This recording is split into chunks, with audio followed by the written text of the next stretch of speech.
नमस्ते, आप सभी दर्शकों का बहुत बहुत स्वागत है। आपके साथ मैं जयप्रकाश शर्मा यूपी मांगे उत्तर लेकर हाजिर हो चुका हूं। संभल हिंसा सुनियोजित साजिश, मैं नहीं कह रहा हूं, ये न्यायिक आयोग की जो रिपोर्ट आई है उसमें ये बात सामने है। संभल हिंसा न्यायिक आयोग की रिपोर्ट आज विधानसभा में रखी गई, जिसमें खुलासा हुआ कि संभल हिंसा पूर्व नियोजित साजिश का नतीजा था। जी हाँ, आयोग ने सांसद जियाउर रहमान बर्क, जिनका फोटो लगा हुआ आप देख रहे हैं, विधायक इकबाल महमूद के बेटे सोहेल इकबाल समेत कई लोगों की भूमिका का जिक्र किया है। क्योंकि आपको पता है इन दोनों परिवारों की सियासी अदावत बहुत लंबे वक्त से चल रही है और दोनों ही समाजवादी पार्टी में है। रिपोर्ट के मुताबिक सर्वे को लेकर मुस्लिम समुदाय में गलत जानकारी फैलाई गई। साथ ही यह भी खुलासा हुआ कि मृतकों को लगी गोलियां पुलिस की नहीं थी। यह भी एक महत्वपूर्ण जानकारी। उपद्रवियों ने पुलिस के हथियार और सामान लूटने की भी कोशिश की। आयोग की रिपोर्ट में जिला प्रशासन और पुलिस की कार्रवाई को प्रभावी और संयमित बताया गया। ऐसे में सवाल यह कि संभल हिंसा में जिन 4 लोगों की मौत हुई उन पर गोलियां किसने चलाई? क्या पुलिस की गोली से मौत की अफवाह फैलाकर और ज्यादा हिंसा भड़काने की कोशिश थी? क्या सांसद जियाउर रहमान और विधायक इकबाल महमूद का बेटा सोहेल इकबाल हिंसा में मारे गए 4 युवकों की मौत का जिम्मेदार नहीं है? क्या हिंसा भड़काने के लिए अपनों की ही जान ले ली गई? क्या हिंसा के दौरान स्थानीय मुस्लिमों ने अपनी दुश्मनी निकाली? आज ऐसे कुछ सवालों पर हम चर्चा करेंगे, लेकिन उससे पहले ये रिपोर्ट आप देखिए। 24 नवंबर 2024 को संभल की विवादित जामा मस्जिद के पास हिंसा भड़काने की साजिश रची गई। विवादित मस्जिद के सर्वे के लिए गई टीम को निशाना बनाकर बवाल किया गया था। हिंसा को लेकर अब बड़े बड़े खुलासे हो रहे हैं। न्यायिक आयोग की रिपोर्ट को मानसून सत्र के दौरान विधानसभा के पटल पर रखा गया।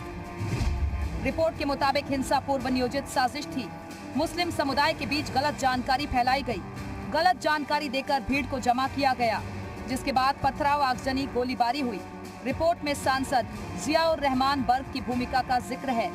विधायक इकबाल महमूद और उनके बेटे की भूमिका का भी जिक्र किया गया है। हिंसा के दौरान 4 लोगों की मौत हो गई थी, जबकि 28 पुलिस वाले घायल हुए थे। रिपोर्ट के मुताबिक मृतकों से मिली गोलियां पुलिस की नहीं थी। साथ ही प्रशासन की कार्रवाई को संयमित और प्रभावी बताया गया है। विधानसभा में आज रिपोर्ट प्रस्तुत हुई है और वो 3 सदस्यीय जो कमेटी थी जस्टिस अरोड़ा की अध्यक्षता में, उन्हें रिपोर्ट दे दी है जो विधानसभा में टेबल हो चुकी है। वहीं विपक्ष संभल हिंसा की रिपोर्ट पटल पर रखे जाने के बाद इस पर चर्चा न होने से नाराजगी जाहिर कर रहा है। कांग्रेस विधायक कह रही हैं कि इस पर चर्चा होनी चाहिए थी। ये रिपोर्ट रखना और सदन को व्यवस्थित कराना सत्ता पक्ष का भी जिम्मेदारी है जितनी विपक्ष की है। रिपोर्ट रखी गई और बहुत सारी ऐसी चीजें एजेंडे में जो नहीं थी उनको भी ला करके प्रस्तुत करके संख्या बल के आधार पर ध्वनि मत से पास करा लिया। न्यायिक आयोग ने भविष्य में ऐसे हालात न पैदा हों, इसे सुनिश्चित करने पर जोर दिया है। साथ ही अदालत के आदेशों का सम्मान और कानून के पालन की बात भी कही है। ब्यूरो रिपोर्ट, जी मीडिया। वहीं संभल हिंसा रिपोर्ट पर मंत्री एसपी सिंह बघेल ने कहा कि इस हिंसा के पीछे सपा का हाथ था और इस रिपोर्ट से बात प्रूफ हो चुकी है। वहीं वीएचपी नेता राजकमल गुप्ता ने संभल दंगों में विदेशी फंडिंग और अंतर्राष्ट्रीय साजिश का दावा किया गया। हम लोग उस समय भी कहते थे कि ये संभल की हिंसा प्रायोजित है और उसमें समाजवादी पार्टी के महत्वपूर्ण पदाधिकारी लोग इन्वॉल्व हैं प्रवोक करने के मामले में। अब कमीशन ने ऐसा कहा है कि जांच जो हुई है बिल्कुल सत्य हुई है। मेरा एक इसमें सुझाव था कि शायद इन लोगों के बैंकों के खातों की जांच कराई जाए। मुझे शक है कि इसके ऊपर विदेशी फंडिंग भी हुई है इस काम के लिए। और ये जो साजिश थी जिसके अंदर 7 लोगों की गोली लगी, 4 लोगों की मृत्यु हुई, जिनकी मृत्यु हुई वो भी पुलिस की गोली से नहीं हुई। ये तो पोस्टमार्टम की रिपोर्ट के अंदर साफ साफ एकदम सत्य का सच का सच, दूध का दूध, पानी का पानी हो गया। तो आज हम इसी मुद्दे पर बात करेंगे। क्या ये सोची समझी साजिश थी? माहौल खराब किया गया और ये माहौल जो बर्क हैं, जो विधायक के बेटे हैं और जो बर्क साहब जो सांसद हैं, क्या इन दोनों परिवारों की वजह से ये सारी चीजें खराब हुई? क्योंकि इनकी सियासी अदावत जग जाहिर है संभल के अंदर। हमारे साथ आपको बता दें, इस पर चर्चा करने के लिए कई खास मेहमान रहेंगे हमारे साथ। एसएन सिंह प्रवक्ता है बीजेपी की, वो हमारे साथ जुड़ गए। रत्ना पांडे प्रवक्ता है कांग्रेस की, वो हमारे साथ जुड़ गए। हाजी नाजिम खान है मुस्लिम स्कॉलर, वो भी हमारे साथ जुड़ गए। एके जैन आपको बता दें न्यायिक आयोग के सदस्य भी हैं संभल हिंसा में, और विजय उपाध्याय वरिष्ठ पत्रकार भी हमारे साथ रहे। जैन साहब एक बड़े अफसर रहे, तेज तर्रार अफसर भी रहे। जैन साहब पहले आपसे मैं जानना चाहूंगा, जैन साहब क्या कहती है रिपोर्ट? देखिए, रिपोर्ट में हम लोगों ने घटनास्थल का निरीक्षण कई बार किया और उसके बाद वो जगह देखी सारी जहाँ पर कि वो घायल पड़े थे, जिनकी बाद में मृत्यु हुई 4 नवयुवकों की। सब पूरा देखा गया, पुलिस कहाँ पर थी, पब्लिक कहाँ से घेरे हुई थी, पुलिस के ऊपर किस किस जगह अटैक हुआ, कहाँ कहाँ पे शस्त्र वगैरह छीनने की पब्लिक ने कोशिश की, और पूरा डिटेल में सारा का सारा उसको समझा गया है। करीब 199 गवाहों के कलमबंद बयान लिए गए हैं। इसमें करीब 80 वो हैं अभियुक्त जो कि संभल हिंसा से संबंधित मुरादाबाद की जेल में बंद थे जी। उनका भी वीडियो कॉन्फ्रेंसिंग के माध्यम से बयान दर्ज किया है।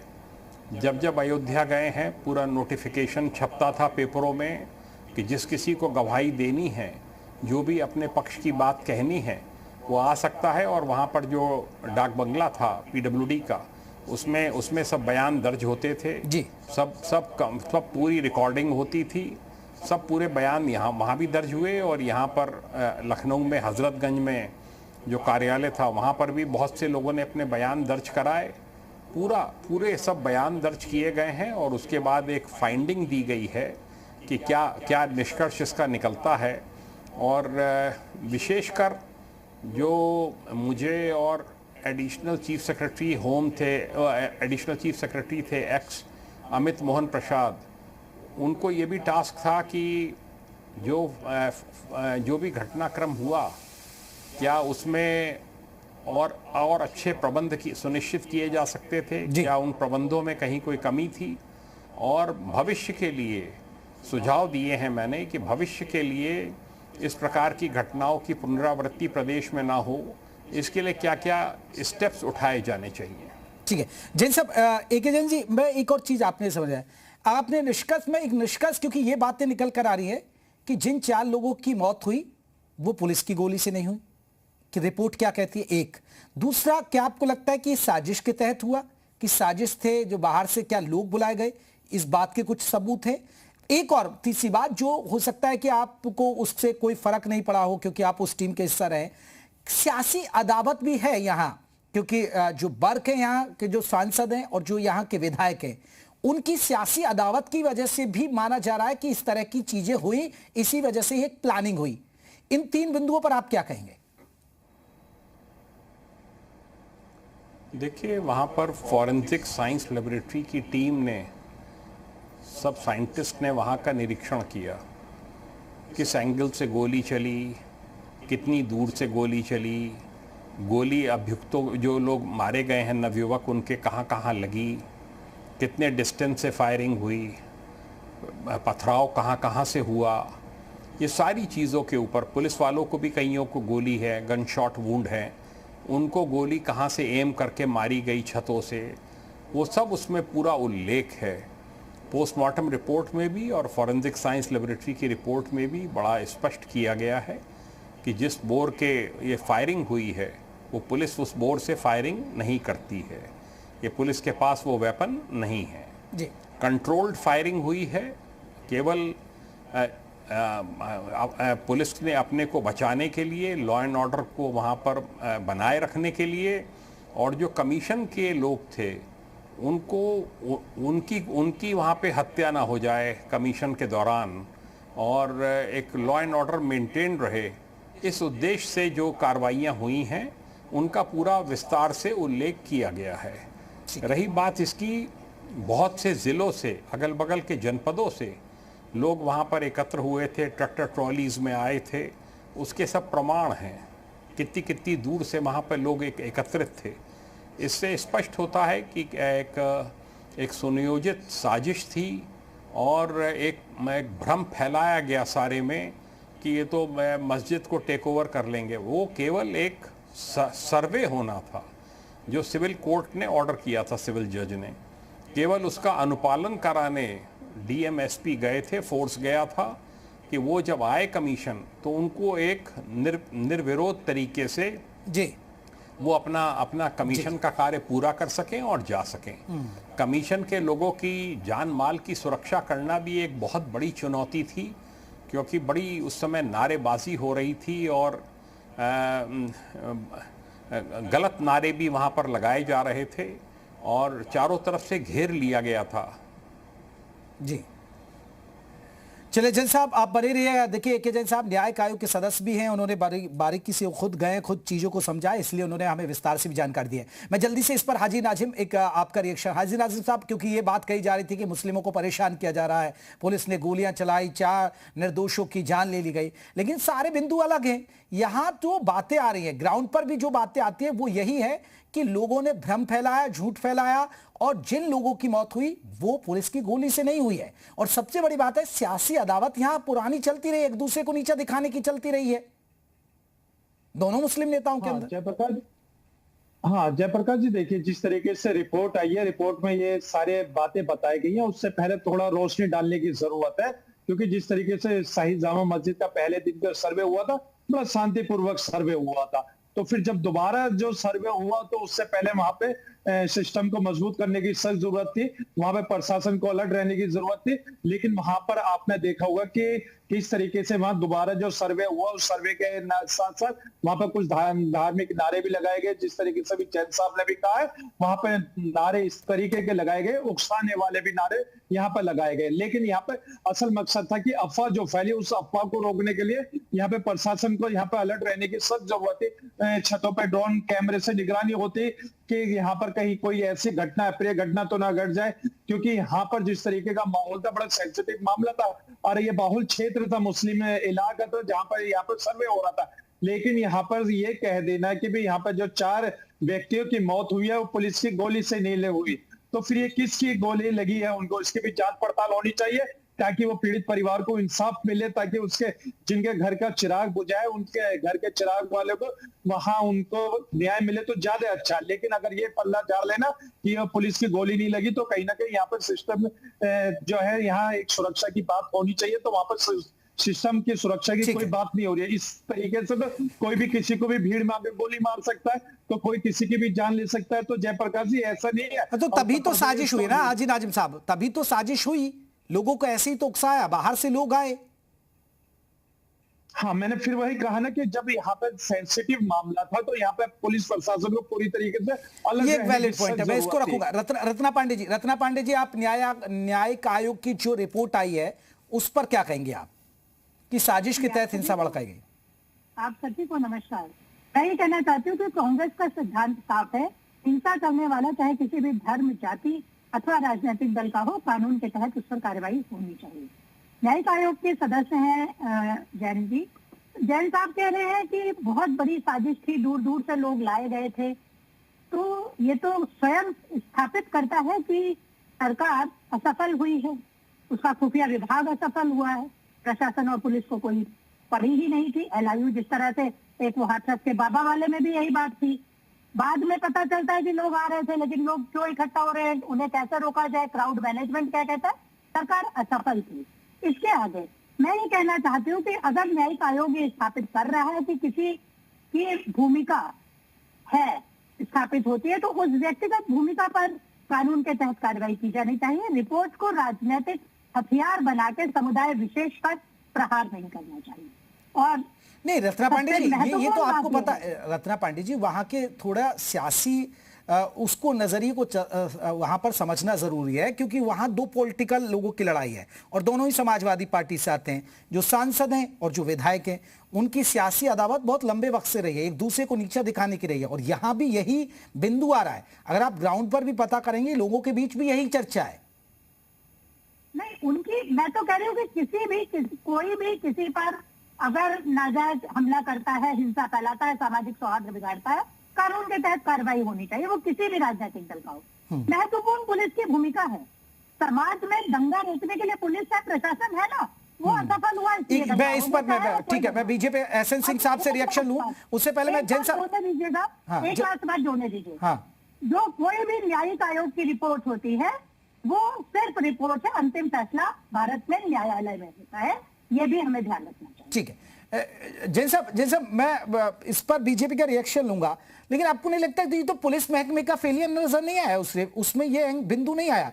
भाई जब बाहर से लोग लाए गए, आपने भी जिक्र किया, बाहर से लोग आए, अगर ये पुलिस की गोली से नहीं लगे तो वो हथियार लेकर भी पहुंच गए। इतना संवेदनशील मामला था तो खुफिया विभाग क्या कर रहा था, आपकी एलआईयू की टीमें क्या कर रही थी, आपको कैसे जानकारी नहीं? ये चीजें तो कहीं ना कहीं पुलिस का फेलियर भी तो हुआ ना जैन साहब?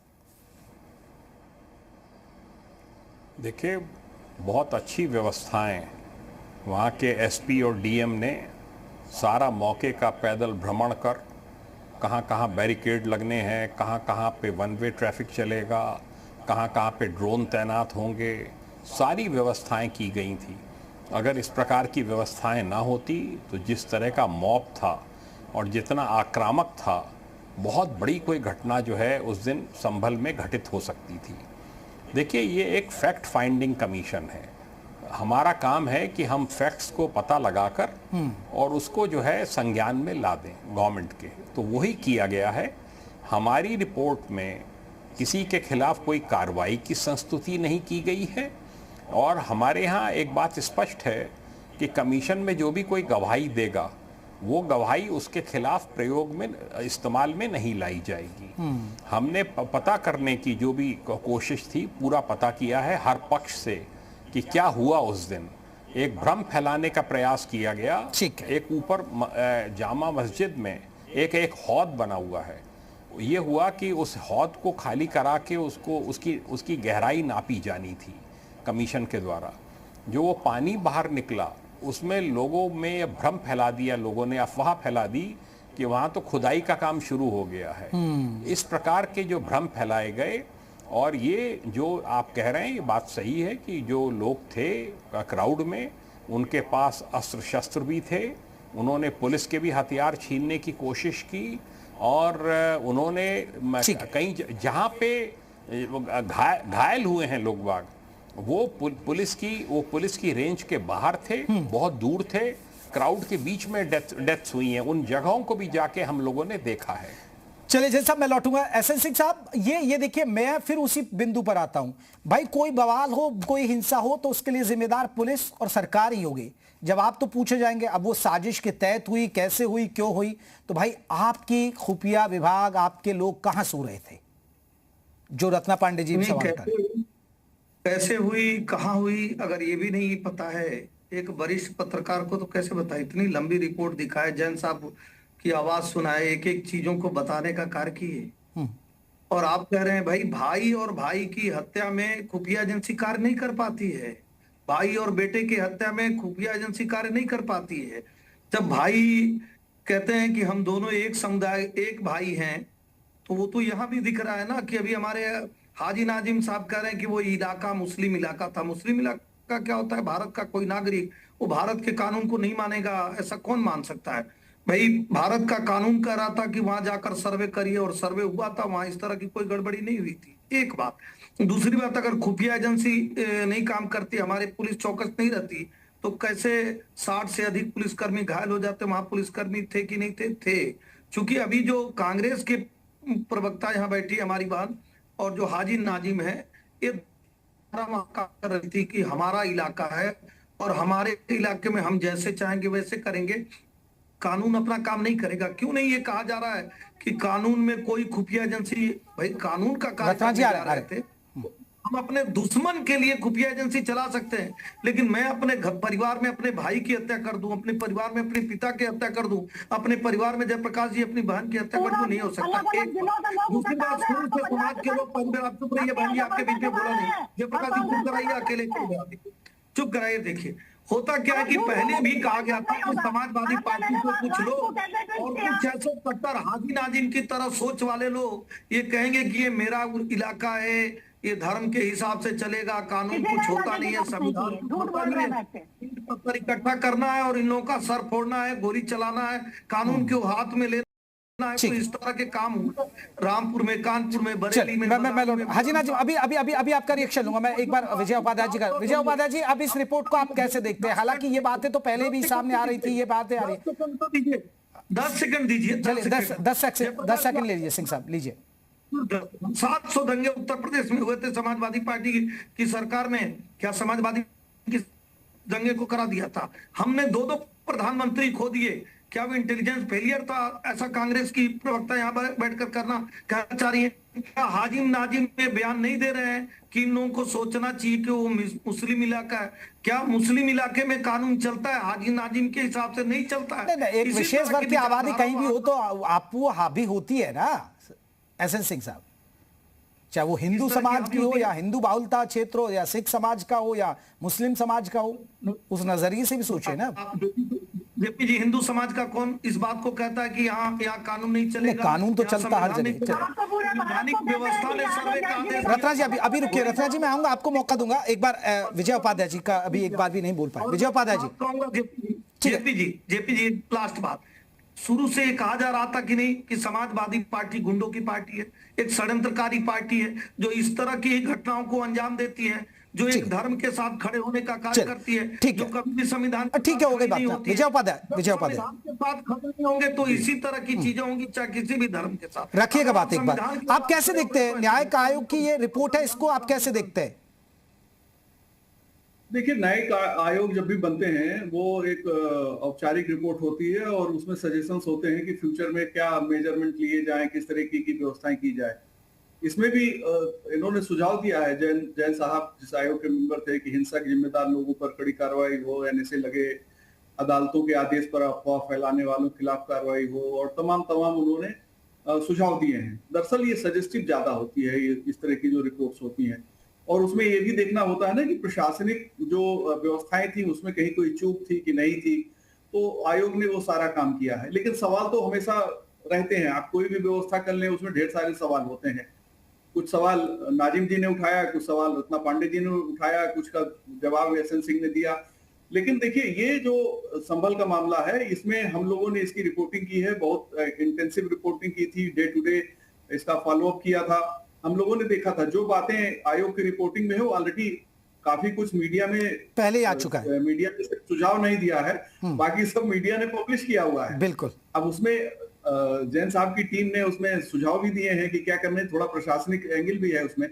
अदरवाइज देखिए, ये संभल की हिंसा बहुत चौंकाने वाली थी, बड़ी सरप्राइजिंग थी, किसी को उम्मीद नहीं थी कि इस तरीके से होगी। लेकिन जो बात नाजिम साहब ने कहा ना, तो वो इलाका ऐसा था कि वहां होना ही था। और शायद एक परंपरा बनी हुई है कि भाई ये मुस्लिम इलाका है, यहाँ पे क्या क्या चीजें हो सकती हैं। जैसे पहले अभी नाराज हो जाएंगे नाजिम साहब की, बिजली की कटिया लगा के चोरी वाला मामला सबसे ज्यादा कहा होता है, मैं बोलूंगा नहीं, लेकिन यहाँ भी इसमें कोई दौरा नहीं। आप सही कह रहे हैं। मैं संभल में 2021 में विधानसभा चुनाव कवर करने गया तो मुझे वहां के लोकल रिपोर्टर ने रोका, सर यहाँ मत करिए, यहाँ लोग वो हो जाएंगे, अगर हम थोड़ा सा सरकार या कुछ ऐसा बोलेंगे तो ये लोग आपको घेर लेंगे। तो वहां हिम्मत नहीं होती थी घुसने की। इसमें तो कोई गलत थोड़े कह रहे हैं, और ये होता है एक रिपोर्टर है, और वहां तो कुछ माइंडसेट की बात है। ये प्रिविलेज वाला माइंडसेट है कि हमारा प्रिविलेज है। दरअसल सिखाया ही नहीं जाता है ना, मौलवियों मौलानाओं के द्वारा सिखाया ही जाता है कि तुम्हारा प्रिविलेज है और बाकी लोगों का प्रिविलेज नहीं है। तो दिक्कत यहीं पे है। विजय साहब मैं 2-3 दफे में गया, लेकिन वहां एक सियासी एक रसूख की भी लड़ाई है। इसमें उस नजरिए को ढूंढे, क्योंकि बहुत सारे लोग कहते हैं कि ये उस वजह से भी हुआ। सियासी रसूख की लड़ाई मजबूती से है। वहां पे दंगों का एक पुराना इतिहास है, दंगों को दबा दिया गया, दंगों की ठीक से जांच नहीं हुई, दंगों के जो आरोपी थे उन पे कार्रवाई नहीं हुई। तो एक हिस्टोरिकल एविडेंस भी है, जो बाद में सरकार ने बताया भी कितने दंगे हुए। 1974 के दंगे का जिक्र हुआ जिसमें सबसे ज्यादा लोग मारे गए थे। वहां लोग छोड़ के चले गए, जो काफिर थे, हिंदू थे, वो छोड़ के चले गए। ये भी एक बात है कि भाई उन लोगों को भगा दिया गया। तो इतनी हिंसा के दौर का वहां पूरी हिस्ट्री रही है। लेकिन अब ये एक मुश्किल वक्त है कि भाई हम लोग गंगो जमन तहजीब, हिंदू मुस्लिम एकता की बात करते हैं, लेकिन फिर भी ये चीजें हो जाती हैं। तो जब ऐसी चीजें हो जाती हैं तो फिर सवाल तो खड़े होते हैं। अगर मीडिया में कोई बोल देता है, कहते हैं ये संघी है, और अगर आपने निष्पक्षता या आप मध्यम मार्ग के लेके चल रहे हैं तो भी वो आरोप लग जाता है कि नहीं ये संगीन, लेकिन जो फैक्ट है उसको कैसे इनकार करेंगे? बिल्कुल अब तो सारी चीजें सब सामने आ जाती हैं। हाजी नाजिम साहब देखिए आप क्या कहेंगे ये, और देखिए अभी सिंह साहब कह रहे हैं कि मुस्लिम इलाका है वहां कानून, वाकई में कानून का इनका 22 के बाद ये एंट्री कर पाए उस इलाके में? नहीं, हिम्मत नहीं थी, ये 17 से 22 इन्होंने भी सरकार चलाई तो वहां संभल में नहीं जा पाई है। आप कुछ कहना चाह रहे थे हाजी नाजिम साहब, कहिएगा। हाँ जेपी जी, देखिए दो बात पे मैं यहाँ पर जवाब देना चाहूंगा। एक तो मैंने कहा था कि सेंसिटिव मामला है, तो मैंने कौन सा बुरा कहा? इसमें प्रशासन को स्ट्रांग होना चाहिए था और हम प्रशासन का समर्थन करते हैं और सहयोग भी करते हैं। लेकिन सिंह साहब ने कहा कि नाजिम खान ने कहा कि इलाका है, पहली बात तो इन्होंने अफवाह फैलाने की कोशिश करी। और दूसरी बात, यहाँ पर वरिष्ठ पत्रकार जी ने एक बात कही कि यहाँ पर हिंदू काफिर जो 1978 में यहाँ पर दंगा हुआ था संभल में छोड़ के चले गए, इन्होंने हिंदू काफिर कह के कहा। भाई हम आपको बता दें, हम मुस्लिम समाज किसी भी हिंदू भाई को कभी भी काफिर कह के संबोधित नहीं करता, लेकिन एक धारणा ऐसी पेश कर दी गई है मुस्लिम समाज को बदनाम करने के लिए कि मुस्लिम समाज हमेशा हिंदू को काफिर समझता है। लेकिन काफिर का मतलब अगर हम पूछे वरिष्ठ पत्रकार जी से तो बता नहीं पाएंगे। लेकिन हाँ, यहाँ पर एक तर्क ये दे दिया जाता है कि मुस्लिम समाज हिंदू को काफिर समझता, मुसलमानों की छवि यहाँ पर धूमिल करने की बार बार कोशिश करी जाती है। और रही बात यहाँ पर अभी इन्होंने कहा कि बिजली चोरी करना बहुत गलत है। मेरा मजहब इस्लाम भी ये कहता है कि कहीं भी चोरी चकारी या किसी भी हो उससे दूर रहे। अगर कोई कर रहा है तो प्रशासन का सहयोग करे। हम लोग तो इसी तरीके की धारणा को पेश करते हैं। लेकिन अगर हम लोगों को बदनाम करने का मामला अगर ये कहा जाए, आप बताइए ना, काफिर आपके हिसाब से क्या है फिर हाजी नाजिम?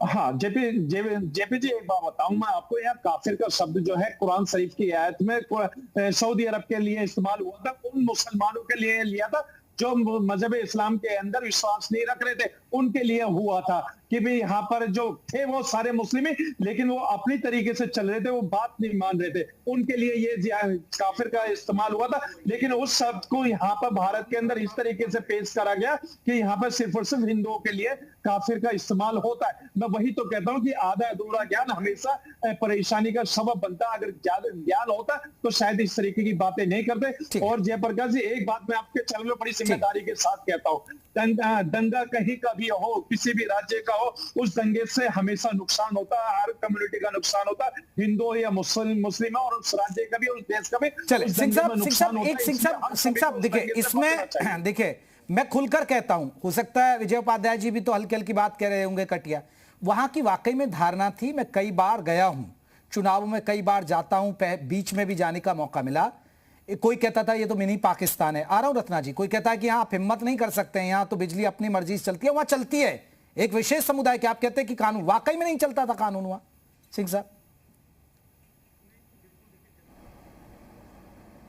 हम सभी मुसलमानों को नहीं कहते और कहना भी नहीं चाहिए। हमारे एपीजे कलाम साहब भी मुसलमान थे, जिनको मिसाइल मैन कहा जाता है, कोई उनको खराब नहीं करता। लेकिन ये जो कट्टर विचारधारा है ना, जो अभी हमारे वरिष्ठ पत्रकार साहब ने भी कहा और भारत के लोग भी कहते हैं, वो कश्मीर में भी देखने को मिलता है, पश्चिम बंगाल में भी देखने को मिलता है, वो केरल में भी मिलता है और 17 बार संभल में देखने को मिला। 200 से अधिक जिनको भाई कहते हैं ना, उनको किस तरह से चारा बना के हत्या करने का कार्य किया गया। और मुझे नहीं लगता कि कोई मुस्लिम स्कॉलर आकर उस पर कहा हो कि ये गलत कार्य किए गए हैं। या कोई भी कांग्रेस की सरकार केंद्र में रही, समाजवादी पार्टी की सरकार 4-4 बार उत्तर प्रदेश में रही, उस संभल दंगे की जो पुरानी फाइलें थी उसको भी बंद करके रखते थे। क्यों? क्योंकि उनका वोट कट जाएगा। मैं ये मानकर चलता हूं कि जहां आप इस तरह की धर्म की राजनीति करने लगेंगे वहां बार बार ऐसे ही घटनाएं होंगी। उत्तर प्रदेश में 2017 से और केंद्र में 2014 से भारतीय जनता पार्टी की सरकार है। आप बताइए, धार्मिक उन्माद फैलाकर इस तरह किसी भी धर्म के लोग, कट्टरता सोच वाले, क्या इस तरह से 200 लोगों की हत्या करने की इजाजत वर्तमान की भारतीय जनता पार्टी केंद्र की और उत्तर प्रदेश की सरकार दे सकती है क्या? नहीं दे सकती है, क्योंकि हम राष्ट्र की राजनीति करते हैं। और कभी भी मैं सबसे अपील करके कहूंगा, जी न्यूज बहुत जिम्मेदार चैनल है और जयप्रकाश जी, आपके चैनल लाखों लोग नहीं देखते, करोड़ों और देश दुनिया में देखा जाता है। जब तक हम जो है देश को बड़ा नहीं मानेंगे, राष्ट्र को बड़ा नहीं मानेंगे, अगर हमारे ही धर्म का कोई आतंकवादी है तो हमें उसका साथ नहीं देना चाहिए। हमारे ही धर्म का कोई आकर अगर 26/11 करता है, हमारे ही धर्म का आकर कोई पार्लियामेंट पर अटैक करता है, हमारे ही धर्म का आकर कोई कहता है कि नहीं आप संभल में इकट्ठा हो जाओ तो नहीं इकट्ठा होना चाहिए जब तक ऐसी विचारधारा नहीं आएगी इन ठीक है, पार्टियों रत्ना के पांडे अंदर जी जो वोट आप की कुछ कहना चाह रही थी अभी, ठीक है सिंह साहब, अब हो गई बात, होते हैं। अब अभी रत्ना पांडे जी को मौका दीजिएगा। जयप्रकाश भाई, मैंने सबको शांति से सुना है, मेरी बात शांति से सुनी जाए। कट्टरता की बात हो रही है ना, कठिया बिजली चोरी निसंदेह एक अपराध है। चंदा चोरी के बारे में क्या है हिंदुओं का मत? 20 जुलाई 2026 को दिल्ली की सड़कों पर जो कत्लेआम किया गया, बच्चियों के सीने पर चढ़ा गया, एक हिंदू सरकार ने, हिंदू पुलिस ने, हिंदू बेटियों पर, क्या बोलिएगा? है धर्म? यही भारत में पिछले 12 साल से धार्मिक उन्माद फैलाया गया। 80-20 कटोगे तो बटोगे। भारत में रहना है तो जय श्री राम कहना है, अभी टोपी पहनता है, अब्दुल पंचर बनाता है। चलो मैं सिंह साहब, मेरे पास समय नहीं है सिंह साहब, अगर 2 शब्द कहने तो जल्दी से कह दीजिएगा। दरअसल एक की खुलबंदी दूसरे की नसबंदी योजना यही ले आते हैं, सिखों की हत्या एक करते हैं, एक धर्म पे प्रतिबंध लगाने का कार्य यही करते हैं, धार्मिक कट्टरता ले आने का सबसे बड़ा। चले जहां हिंदू मुसलमान की बात आती है वहां फिर यही सियासी तकरार। मैं माफी चाहूंगा, मेरे पास इतना ही वक्त था। संभल हिंसा ये प्लानिंग के तहत साजिश थी। आप सभी मेहमानों को बहुत बहुत शुक्रिया। ये न्यायिक आयोग की रिपोर्ट में भी बात सामने आ रही है, हालांकि पहले भी ये बात आ रही थी, अब न्यायिक आयोग की रिपोर्ट ने भी कहा है। नमस्ते।